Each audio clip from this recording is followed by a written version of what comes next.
Phone tapping కేసులో మూడో రోజు మాజీ డీసీపీ రాధాకిషన్ రావు విచారణ కొనసాగుతుంది. నిన్న విచారణ సమయంలో రాధాకిషన్ రావు అస్వస్థతకు గురయ్యారు. వైద్య పరీక్షల అనంతరం ఆయన ఆరోగ్యం నిలకడగా ఉండటంతో విచారణ కొనసాగిస్తున్నారు.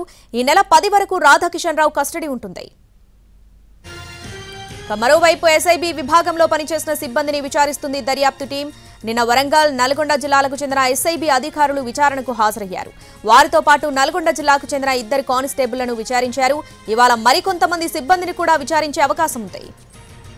ఫోన్ ట్యాపింగ్ కేసులో మూడో రోజు మాజీ డీసీపీ రాధాకిషన్ రావు విచారణ కొనసాగుతుంది. దీనికి సంబంధించి పూర్తి అప్డేట్స్ మా ప్రతినిధి రాధాకృష్ణ లైవ్ లో అందిస్తారు. రాధాకృష్ణ, మూడో రోజు విచారణలో భాగంగా ఎట్లాంటి విషయాలను రాబడుతున్నారు, ఎట్లాంటి అంశాలపై విచారిస్తున్నారు, డీటెయిల్స్ ఏంటి?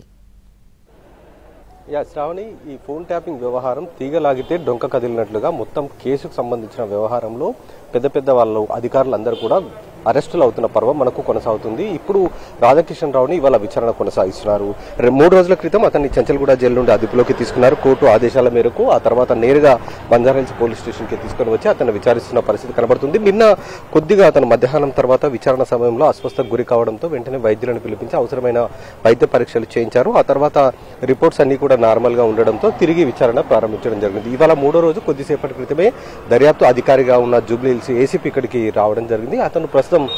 అతన్ని విచారించడానికి అవసరమైన ఏర్పాట్లు చేశారు. మరొక వైపు కొద్దిసేపటి క్రితమే అతని కుటుంబ సభ్యులు 2 కూడా ఇక్కడికి రావడం జరిగింది. వాళ్ళు అతన్ని కలిసిన తర్వాత వాళ్ళని తిరిగి పంపించి వేయడం జరిగింది. మరి కొద్దిసేపట్లో విచారణ ప్రారంభించబోతున్నారు అధికారులు. ప్రధానంగా ఎస్ఐబిలో పనిచేసిన సిబ్బంది ప్రతి ఒక్కరిని కూడా ఈ కేసులో భాగంగా విచారించే అవకాశం కనబడుతుంది. ఎందుకంటే ఎస్ఐబిలో ప్రణీత్ రావు ఏర్పాటు చేసిన టీం ద్వారానే ఈ మొత్తం ఫోన్ ట్యాపింగ్ వ్యవహారం అంతా కూడా కొనసాగింది. కాబట్టి అసలు ఈ ఫోన్ ట్యాపింగ్ సంబంధించిన దాంట్లో ప్రణీత్ రావు ఎలాంటి ఆదేశాలు జారీ చేశారు కింది స్థాయి సిబ్బందికి, ఆ సిబ్బంది ఏం చెప్తారు విచారణలో అనేది చాలా కీలకంగా ఉండబోతుంది. అందుకోసమే కానిస్టేబుల్ కూడా ఎస్ఐబిలో పనిచేసిన కానిస్టేబుల్లను కూడా ఈ కేసులో విచారిస్తున్నారు. అందులో భాగంగా వరంగల్, నల్గొండ జిల్లాకి సంబంధించిన అధికారులని అంటే ఇటు కానిస్టేబుల్, సిఐలను కూడా విచారించడం జరిగింది. ఎందుకంటే వీళ్ళు హుజురాబాద్ అలాగే మునుగోడు సంబంధించిన ఉప ఎన్నికల్లో వీళ్ళంతా కూడా విధి నిర్వహణ చేయడం జరిగింది. ఆ టైంలో ఎస్ఐబికి సంబంధించిన అధికారిగా ఇతను ప్రణీత్ రావుతో పాటు మిగతా అధికారులు ఉన్నారు. వీళ్ళు ఇచ్చిన ఆదేశాల ప్రకారమే వీళ్ళు కొన్ని తనిఖీలు చేయడం, సోదాలు చేయడం అనేది చేయడం, తర్వాత డబ్బుని సీజ్ చేయడం అనేది కూడా చేయడం జరిగింది. కాబట్టి అది ఎవరి ఆదేశాల మేరకు అంత పక్కా ఇన్ఫర్మేషన్ ఏ విధంగా వచ్చింది, ఫోన్ ట్యాపింగ్ చేయడం ద్వారా సమాచారం వచ్చిందా లేకపోతే ఇతరత్ర ద్వారా సమాచారం వచ్చిందా అనేది పక్కా అధికారుల ద్వారా తెలుసుకుంటున్నారు. అందులో భాగంగా ప్రస్తుతం రాధాకిషన్ రావుని ఈ కేసులో ఎందుకు కీలకంగా ఉంచుతున్నారంటే టాస్క్ ఫోర్స్ కి సంబంధించి అతను ఓఎస్డీగా డీసీపీగా ఉన్నారు.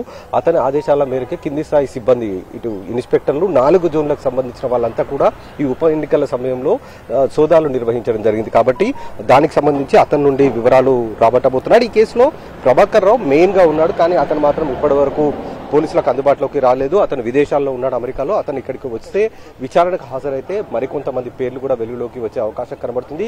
ఈ మొత్తం ఫోన్ ట్యాపింగ్ వ్యవహారంలో ఉన్న సూత్రధారులు ఎవరు అనేది కూడా పూర్తి స్థాయిలో తెలిసే అవకాశం కనబడుతుంది. ఇప్పటికే ఈ రాధాకిషన్ రావును అరెస్ట్ చేసి రిమాండ్ రిపోర్ట్ కోర్టుకు దాఖలు చేసే సమయంలోనే చాలా కీలక అంశాలు అందులో పేర్కొనడం జరిగింది.